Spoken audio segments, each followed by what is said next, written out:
Société Péris, partenaire du rugby amateur languedocien, vous présente Série Rugby.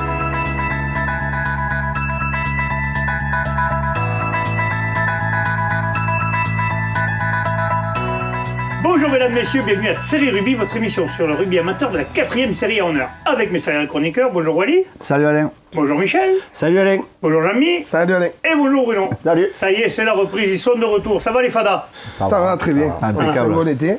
Et Michel est tout seul pour révolter tout seul là. Ouais, Ça commence bien. Alors, Ça écoute, commence bien pour le Biterroir. on le prend en étau On là. m'a toujours dit, c'est pas la quantité qui compte, c'est la qualité. Voilà. Ouais, alors ça va les Aujourd'hui, chevilles. je serai le digne représentant Vous les filmez du les chevilles la partenaire. seconde, non, c'est pas possible. Bon, messieurs, dans cette première émission de l'année, on va parler des poules de 4e série à honneur, parce qu'il y a des nouvelles équipes qui se sont créées, des équipes qui sont descendues, d'autres montées. Il y a eu ça a été bizarre un peu, non, pour se former ces poules, qu'est-ce que vous en pensez, vous? Ça a été carrément le bordel. Voilà, ça c'est fait. Voilà, puisqu'on devait avoir quand même des poules de 10. Ouais.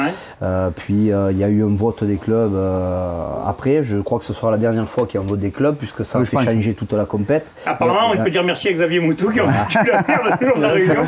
Qui a bien articulé la chose. Ouais. On est passé sur des poules de 8. C'est pas mieux pour le niveau quand Ce même. qu'on peut dire, c'est qu'à mon avis, ça va tirer le niveau moyen de toutes les poules vers le haut quand même. Ouais, parce que sinon, il y a des équipes quand même qui auraient certainement eu beaucoup plus dur, non? Et plus de brassage en 3-4 C'est mieux, c'est mieux parce que là, elle est tox. Sincèrement, ouais, puis ça évite ces poules de brassage aussi en début de saison qui prêtent à polémique. Donc voilà. Je pense que c'est pas plus mal pour le. Allez, pour on la va commencer compétition, par la 4e série, où nous avons les équipes de Conon-Minervois, Clap-Plage-Armissant, La Palme, Villeneuve-la-Comtale, Murviel-Tézan, Beaulieu, la Grande Motte, messieurs.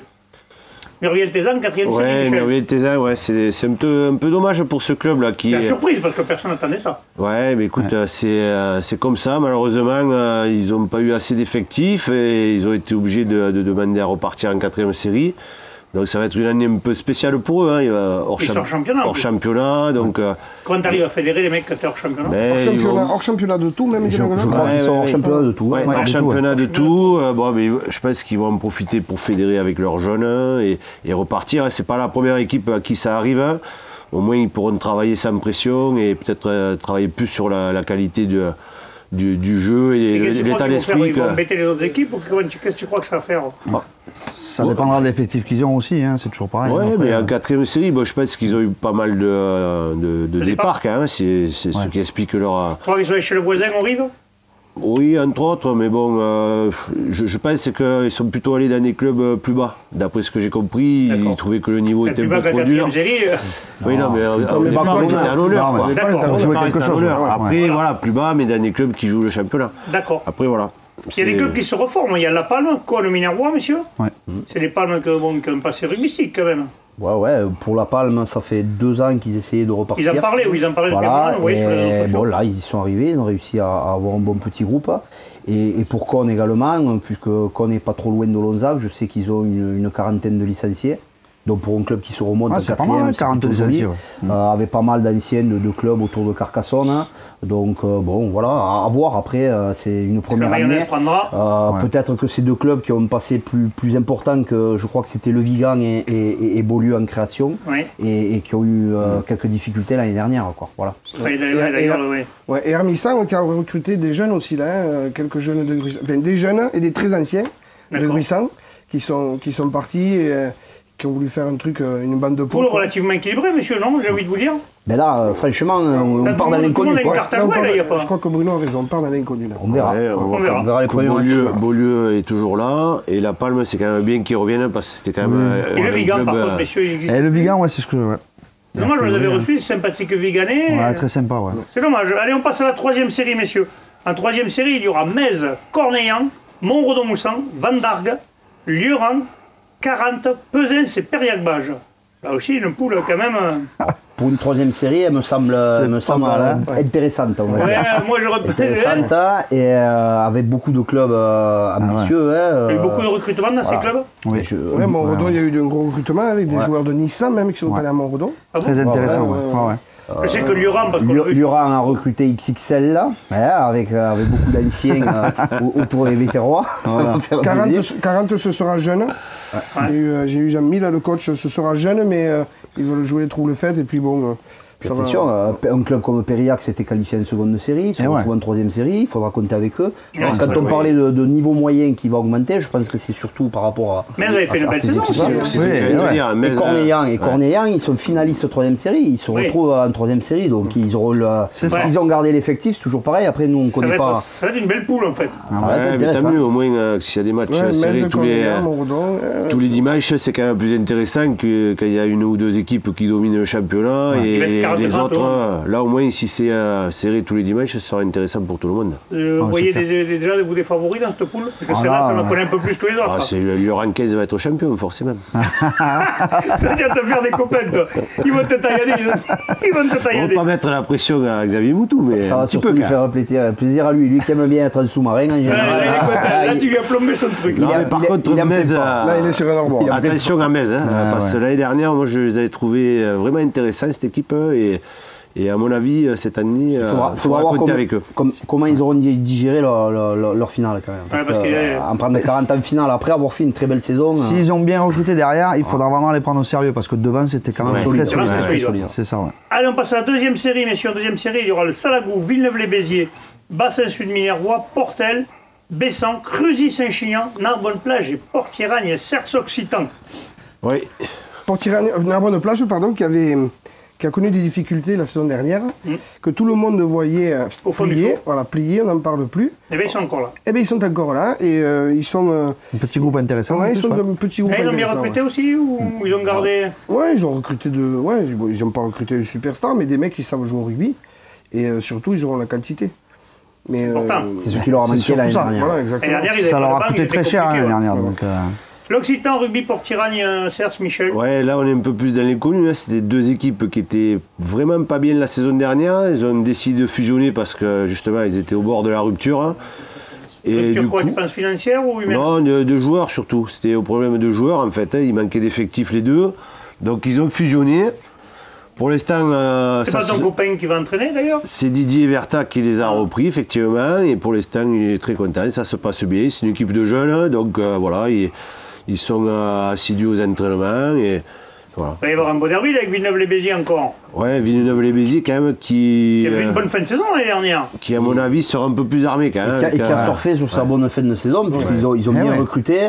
Ils ont à nouveau une réserve. Enfin, ils ont un effectif assez dense de ce que j'ai entendu.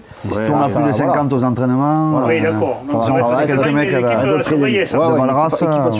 Salagou. Salagou, toujours costaud chez lui. Après, on n'a pas trop d'infos là. D'accord, et le bassin, on va regarder. Le bassin a eu a priori une intersaison un peu compliquée avec beaucoup de changements et on ne peut pas en dire beaucoup plus à l'heure actuelle. Ça devrait repartir, mais il y a des doutes encore. Voilà, il y a des doutes sur le recrutement et ceux qu'il y avait. Voilà. Juste Salagou, leur entraîneur est quand même parti à Mogul, Jimmy Goldfarb. Ouais. Donc, redis son nom parce que j'arrive jamais à le prononcer. Je le dis vite parce que c'est difficile à dire, il ne m'en voudra pas. Après, dans cette poule, nous avons quand même Portel aussi, Bessan et Cruzy-Saint-Chinian. Nous avons quand même trois belles équipes aussi. La Bessan, on a entendu qu'ils avaient pas mal recruté. Alors, ils se remontent.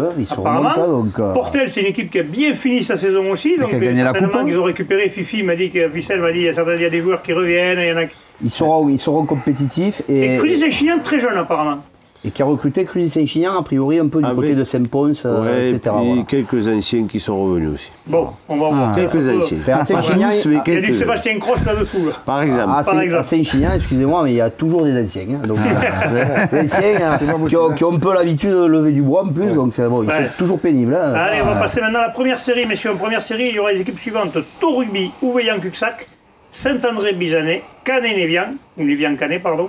Piège-Lauragais-Mallepère, Couisa-Espéraza, Alaric et Poussin. Là aussi, messieurs, une belle poule là, pour vous. Là, une poule au doigt déjà. Il y a des ogres. Là, je crois que la poule, elle est plus que relevée parce qu'on a vu qu'il y avait des grosses signatures. Piège-Lauragais-Mallepère, par exemple. Ouais, Piège-Lauragais qui font signer ce seconde ligne de Carca, là. Tissot. Ouais, Tissot. Guy-Janard va jouer toujours ou pas? Non. Je ne crois pas, mais n'oublions pas que Piège-Lauragais, l'année dernière, à la dernière journée, avant la dernière journée du championnat, sont premiers de poule.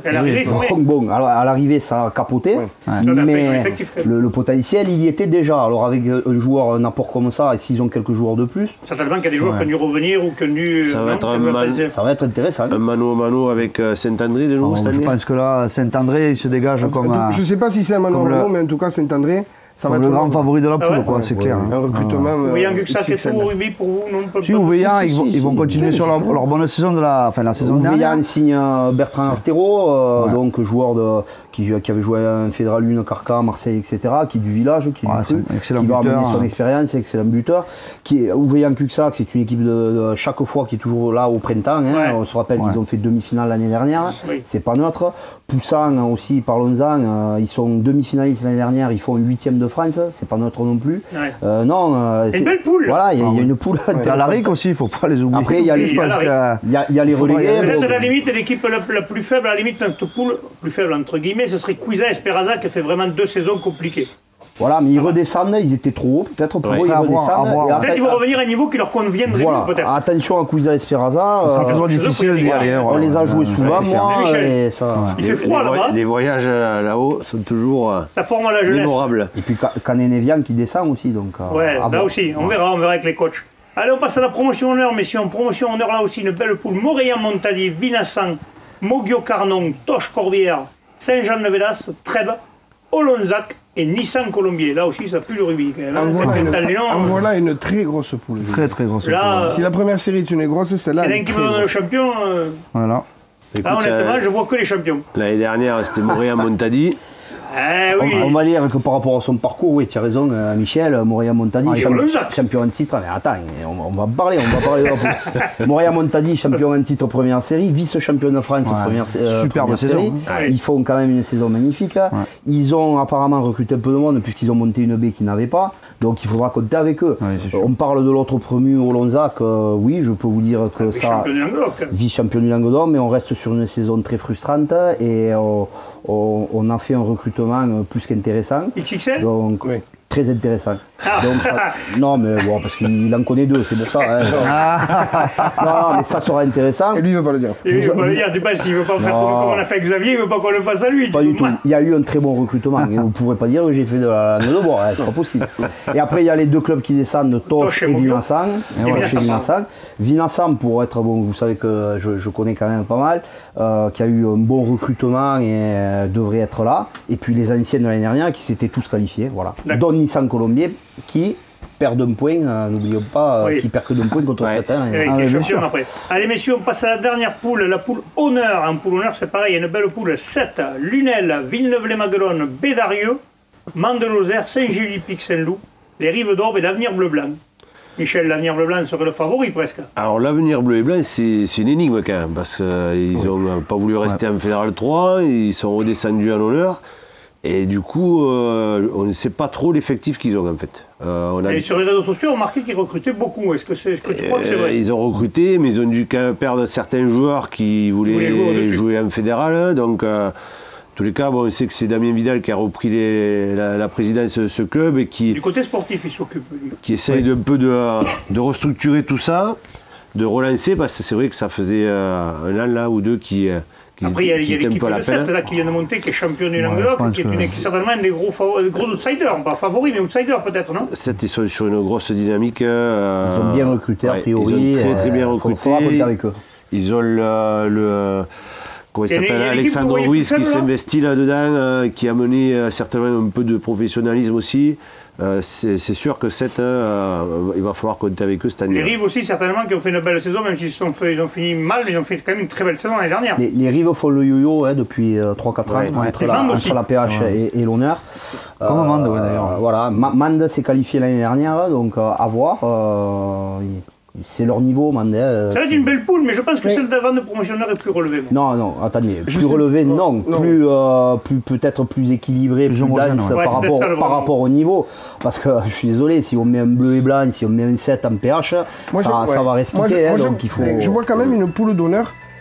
J'en vois pas un qui est au-dessus du lot comme Plage de Dôme l'an dernier, tu vois, par exemple. Il n'y a pas d'ultra favori. Je la vois très très équilibrée. On verra ça, messieurs, ça va être le mot de la fin. On va se retrouver demain pour les fédérales, la première émission de l'année. Je vous remercie, transpirez bien sur tous les terrains.